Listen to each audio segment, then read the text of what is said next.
Bismillahirrahmanirrahim. Dear students, Assalamu alaikum. I hope students you are doing good.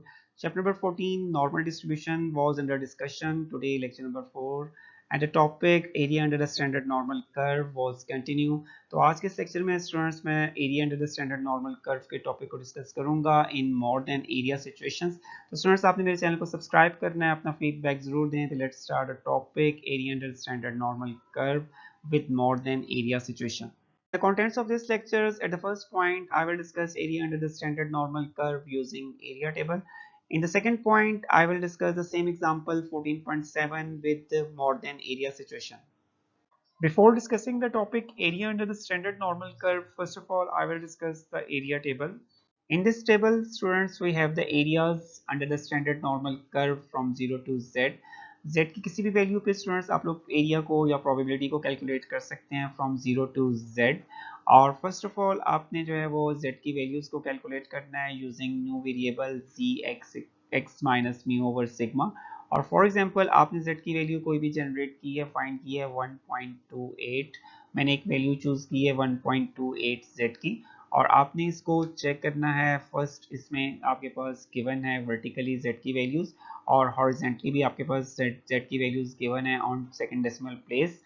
तो आपने first of all अपने 2 decimal places पे अपनी z की वैल्यू को राउंड करना है, और 1.2 जो है वो आपके पास फर्स्ट डेसिमल प्लेस को आपने चेक करना है वर्टिकली z की लाइन में, और यहाँ से आप फाइंड करेंगे 1.28 को, और ये आपके पास अप्रोक्सीमेटली यहाँ पे 1.28 है।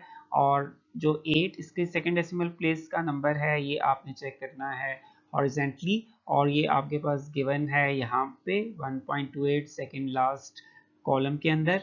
और यहाँ पे 1.28 में अगर आप चेक करेंगे विथ पैरेलल टू 1.2, और ये आपके पास एरिया जो जनरेट हो रहा है विच इज 0.3997, और ये आपके पास एरिया होगा students 0 to z 0.3997 39.97%। It means के आपके पास ये आपके पास 0.40% एरिया जो है वो कवर हो जाता है वैल्यू ऑफ z 1.28। तो इन दिस वे आप लोग किसी भी पॉइंट के ऊपर जो है वो एरिया को कैलकुलेट कर सकते हैं। तो फर्स्ट ऑफ ऑल आपने फर्स्ट डेसिमल प्लेस पे अपने नंबर को चेक करना है वर्टिकली, और हॉरिजेंटली आपने सेकेंड नंबर को चेक करना है हॉरिजेंटली, और देन आपने फाइंड करना है एक पर्टिकुलर एरिया जो कि आपके पास गिवन होगा एरिया 0 टू z। और z की वैल्यू आपके पास नेगेटिव भी हो सकती है, लेकिन आपके पास एरिया जो है वो पॉजिटिव ही होगा।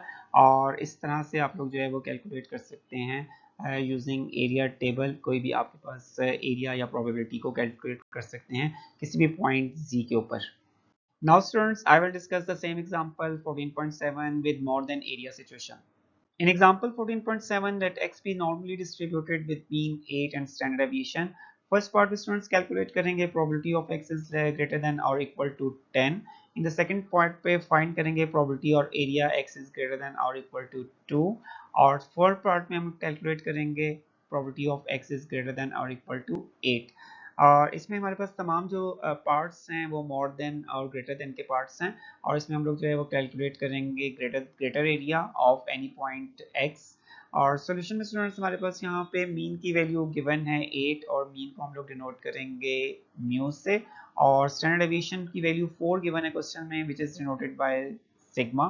तो म्यू और sigma that are the parameters of the normal distribution, इसको यूज करते हुए हम लोग कैलकुलेट करेंगे अपने पर्टिकुलर एरियाज को।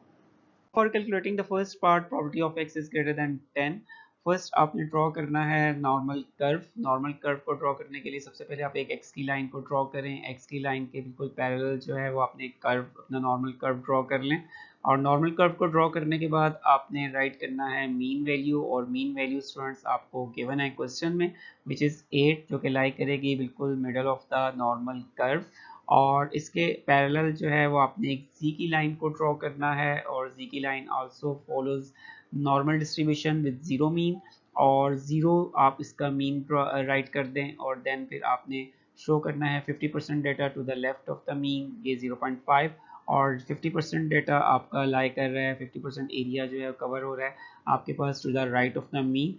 उसके बाद नेक्स्ट जो है वो आपने अपनी एक्स की वैल्यू को राइट करना है डायग्राम के अंदर। x की वैल्यू 10 है, जो कि आपके पास मीन से ग्रेटर है, तो इसको आपने राइट साइड पे ड्रॉ करना है और देन फिर आपने x की वैल्यू को ट्रांसफॉर्म करना है z में, और z का formula, z is the new variable x minus mu over sigma, और इसमें आपने म्यू और सिग्मा और z की वैल्यू को आपने पुट कर देना है। तो आपके पास यहाँ पे z की आंसर या यूजिंग x की value 10, z equal to 10 minus 8 over 4, answer is 0.50।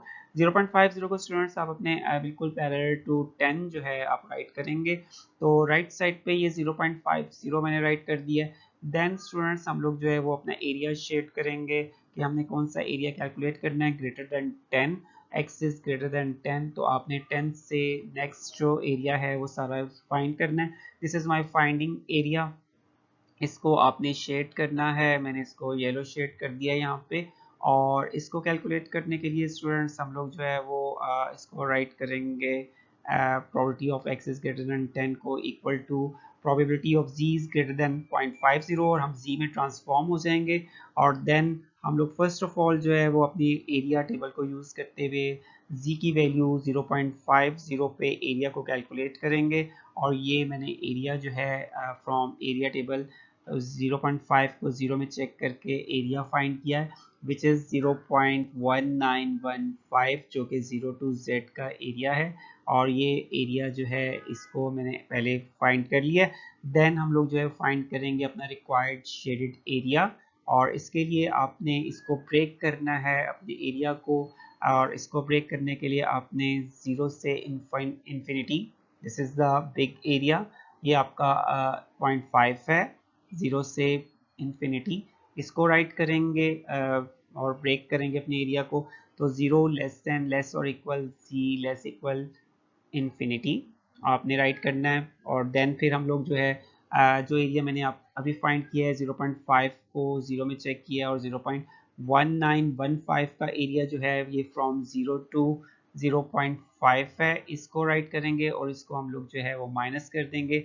Then हम लोग फाइंड कर सकते हैं रिक्वायर्ड शेडेड एरिया, तो आपने नेगेटिव कर देना है, माइनस कर देना है 0 से लेके 0.50 का एरिया, और इसको राइट कर लें अपने एरिया को, 0 से इन्फिनिटी का एरिया हमें गिवन है 0.50, और 0 से 0.50 का एरिया जो है वो हमने फ्रॉम एरिया टेबल कैलकुलेट किया है, विच इज़ 0.1915, आपने इसको माइनस करना है, और ये आपके पास 0.3085 एरिया जो है, this is the shaded area, required area, जो कि आपने फाइंड करना था, probability of x is greater than equal to 10।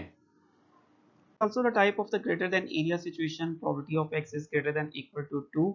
First students अपने डायग्राम को ड्रॉ करना है, नॉर्मल कर्व को ड्रॉ करेंगे और x की लाइन आपने ड्रॉ करनी है, और इसके पैरेलल जो है वो आपने एरियाज को डिसाइड करना है। 50% डेटा जो है वो आपका लेफ्ट ऑफ द मीन है, और 50% data to the right of the mean है, और total area under the normal curve is unity, that is the first property of the normal distribution.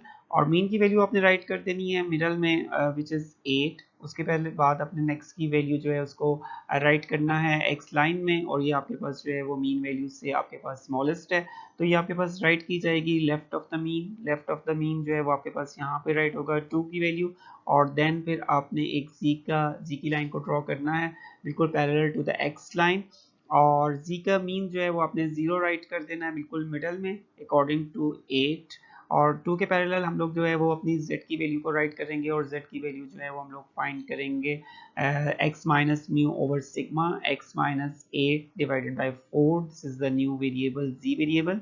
और x की वैल्यू 2 के लिए जब मैंने कैलकुलेट की वैल्यू z की वैल्यू विच इज माइनस 1.50, तो यहाँ पे हमारे पास नेगेटिव वैल्यू जनरेट हुई है, और क्योंकि हमारे पास जो आपके पास x की वैल्यू है वो आपके पास लेफ्ट ऑफ द मीन है, तो आपके पास यहाँ पे z की वैल्यू जो जनरेट होगी automatically next negative value generate होगी। तो नेगेटिव वैल्यू जनरेट होने से आपके पास आंसर यहाँ पे 2 के बिल्कुल पैरेलल आपने राइट करनी है z की वैल्यू माइनस 1.50। देन स्टूडेंट्स आपने एरिया को शेड करना है, और एरिया जब शेड करेंगे तो आपके पास यहाँ पे 2 से ग्रेटर एरिया जो है वो ये आपके पास शेडेड एरिया होगा, जिसको आपने फाइंड करना है। This is the required area which I'm going to find, probability of x is greater than equal to 2, और 2 पे आपने माइनस 1.50 को वैल्यू कैलकुलेट की है, और इसको आपने एरिया को कैलकुलेट कर लेना है। फर्स्ट आपने z की वैल्यू -1.50 को यूज़ करना है एरिया टेबल के अंदर, और एरिया टेबल में जाके आपने कैलकुलेट कर लेनी है अपना एरिया, और ये आपके पास 0 टू z आपके पास एरिया आ जाएगा 0.4332। ये सबसे पहले आपने राइट कर लेना है अपने डायग्राम के अंदर। और जो आपके पास रिमेनिंग एरिया है जो लेफ्ट साइड पे है वो 0 टू इन्फिनिटी, ऑटोमेटिकली आपके पास जो है वो 0 टू इन्फिनिटी एरिया 0.5 आपके पास गिवन है। और दोनों एरियाज आप लोग ऑलरेडी फाइंड कर चुके हैं। और अब आपने अपने इस क्वेश्चंस को जो है ब्रेक करना है। तो probability of x is greater then 2 right करेंगे, उसके बिल्कुल पैरेलल आपने z में इसको ट्रांसफॉर्म किया है, तो z में हम लोग राइट करेंगे z is greater than equal to -1.50। और फिर 1.50 को हम लोग ब्रेक कैसे करेंगे 0 टू इन्फिनिटी। ये आपके पास 0.5 एरिया है, this is the big area जो कि लेफ्ट साइड पे लाई कर रहे हैं मीन के। और -1.50 से 0 ये आपके पास जो है वो लेफ्ट साइड पे है मीन के। तो ये -1.50 से 0 तक का एरिया, और राइट साइड पे आपके पास 0 से इन्फिनिटी। दोनों एरियाज को हम लोग ऐड कर देंगे तो हम लोग एक शेडेड रिक्वायर्ड एरिया जो है इसको फाइंड करने में कामयाब हो सकते हैं। तो ये आपने राइट करना है 0 से इन्फिनिटी एरिया 0.50 है, और -1.50 से 0 एरिया आपके पास ऑलरेडी कैलकुलेटेड फॉर्म में गिवन है, जो कि हमने एरिया टेबल से इसको कैलकुलेट किया है 0.4332। दोनों को ऐड कर देंगे तो आपके पास आंसर आ जाएगा 0.9332। इन दिस वे स्टूडेंट्स आप लोग कैलकुलेट कर सकते हैं probability of x is greater than equal to 2 का area. The third part, I have to calculate the probability of x is greater than equal to 8. For this part, students आप लोग draw करेंगे normal का curve और according to x line. x line को draw करें, इसके according अपने एक नॉर्मल का कर्व ड्रॉ करना है, और उसके बाद आपने अपने एरियाज को शो करना है 0.5, और राइट साइड पे भी 0.5। देन फिर आपने राइट करनी है मीन की वैल्यू। मीन की वैल्यू आपके पास 8 है जो कि बिल्कुल मिडल में लाई कर रही है। देन फिर आपने x की वैल्यू को राइट करना है, और x की वैल्यू जो है इक्वल टू मीन 8 है, तो वो उसके ऊपर ओवरलैप कर ली गई, और ये इसकी सेम इसी के ऊपर आ जाएगा। और देन फिर आपने अपनी z की वैल्यू को जो है वो राइट करना है। तो z की लाइन ड्रॉ करें, और z का मीन आपके पास 0 है, और देन फिर आपने x की वैल्यू को ट्रांसफॉर्म करना है z में, और आपके पास आंसर होगा z का z equal to x minus mu over sigma. और x की वैल्यू 8 यूज करेंगे, मीन की वैल्यू इज आल्सो 8, और 4 पे डिवाइड करेंगे, आंसर इज 0। तो आपके पास जो शेडेड एरिया होगा ग्रेटर देन 8 मींस कि आपके पास पूरा जो लेफ्ट राइट साइड पे जो एरिया है वो आपके पास आपने कैलकुलेट करना है। तो ये ऑलरेडी आपके पास 0.5 है, तो आपने इसको जो है वो राइट करना है अपने आंसर्स के अंदर। probability of x is greater than equal to 8 equal to probability of z is greater than equal to 0। z में हम इसे ट्रांसफॉर्म कर लेंगे और इसको राइट करेंगे 0 टू इन्फिनिटी, जो कि ऑलरेडी आपके पास जो है वो 50% एरिया है, जो कि एग्जैक्ट एरिया है, और ये आपके पास इसका आंसर 0.5 होगा। तो जब भी आपके पास मीन वैल्यू जो है वो ओवरलैप करेगी x वैल्यू के साथ, तो आपके पास लेफ्ट साइड पे या राइट साइड पे एरिया जो है वो इक्वल होगा 0.5 के। In this lecture, area under the standard normal curve is discussed under the greater than area situation। तो इंशाल्लाह ताला स्टूडेंट्स आपसे नेक्स्ट सेक्शन में मुलाकात होगी नेक्स्ट टॉपिक के साथ। अपना ख्याल रखिएगा, और आपने मेरे चैनल को सब्सक्राइब करना है, अपना फीडबैक जरूर दें। ओके स्टूडेंट्स, अल्लाह हाफिज़, थैंक यू।